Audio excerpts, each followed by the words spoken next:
Mais comment ça va, it's Chef Harley, better known as the Parrain, and welcome back to the Bon Ton Cooking Show, partners. I know that's right.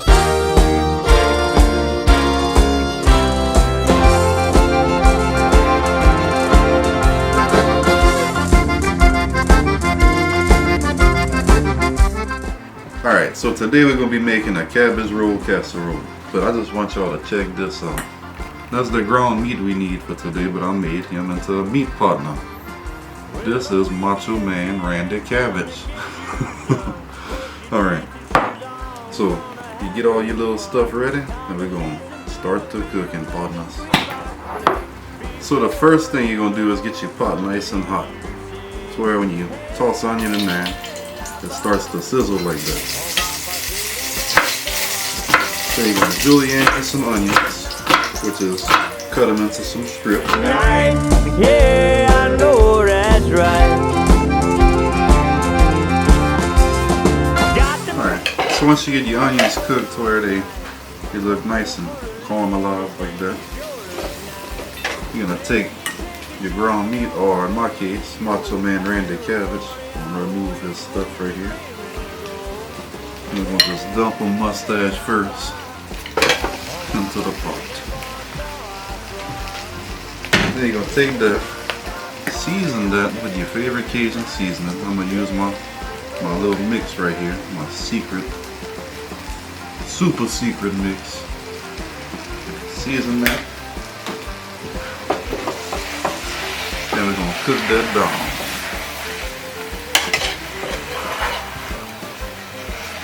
Alright, now once you get your ground meat cooked down real good to where it looks like this, you make sure the whole time you're cooking it, you mash it with your spoon, and so you don't have a bunch of big old clumps. You want it to be kind of smooth like this.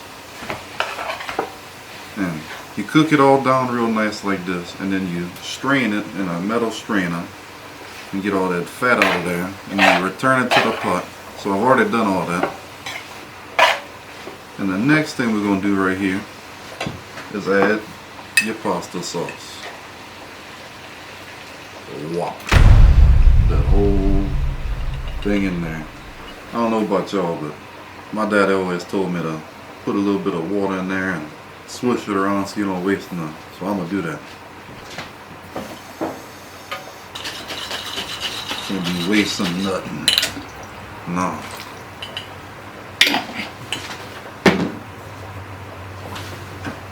Mixed it up real good. So it's almost kind of like you're making a spaghetti. That's how you start. So after you get it all mixed up, you're going to grab your better than bouillon beef base. Put you about a teaspoon in there just for a little extra lagniappe flavor. I know y'all seen that. Almost had an intruder. Look, he's right there. What the hell is that? A stink bug? That's a stink bug. You better get that thing out of here. Ah! You going. Alright. Crisis averted. So now, I'm gonna go ahead. What if that was like one of my ancestors watching me cook and tried to like pop in for a visit, but I just, look, I don't know. Anyways, you cut your cabbage in half, and you cut this little part out like in a weird triangle shape. That's how I do it. Get all that hardness out of there. You do that with both sides. Getting the core out of that bad boy. You're gonna sit there and just pucker that with your knife.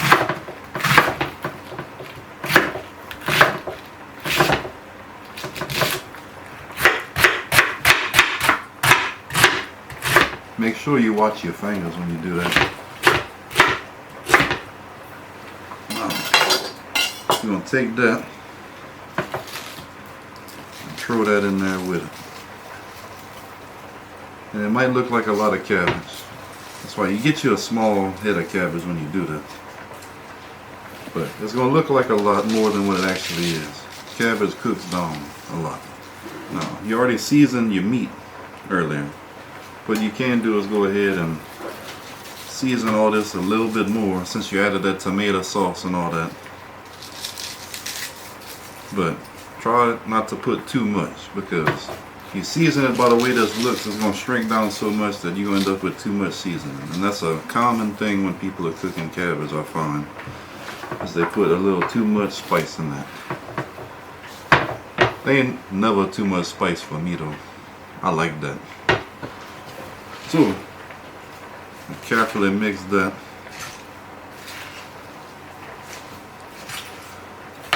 Try real hard not to make you a little mess. And you just want to get all that cabbage submerged in there. See, when I call it a cabbage roll casserole, this is important to say too. Is when I was a kid, my grandma would make cabbage rolls, and she never taught me how to make them.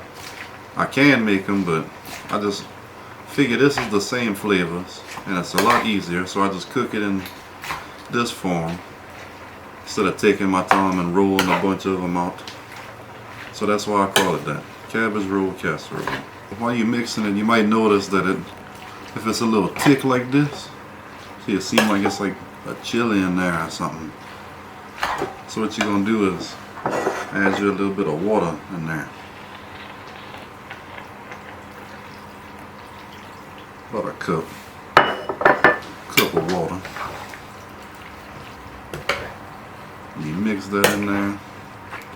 And then cabbage roll always got rice in it, so when I make this, I always put like a cup of cooked rice in there.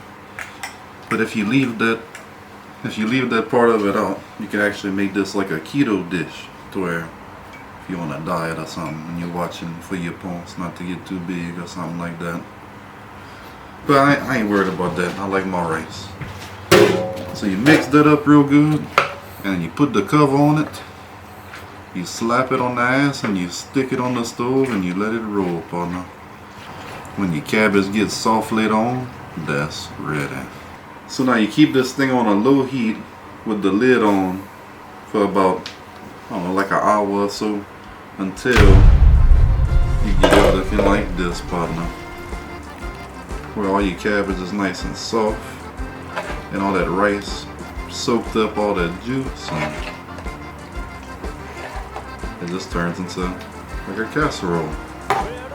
So normally what you would do is cook down all your mixture without everything that's in here. You would cook it down without the cabbage, and then you would roll it into the cabbage leaves and bake it like that, or steam it, but this way you just put the cabbage in there and mix it up. Like I said, you leave that rice out of there and it's a good keto meal.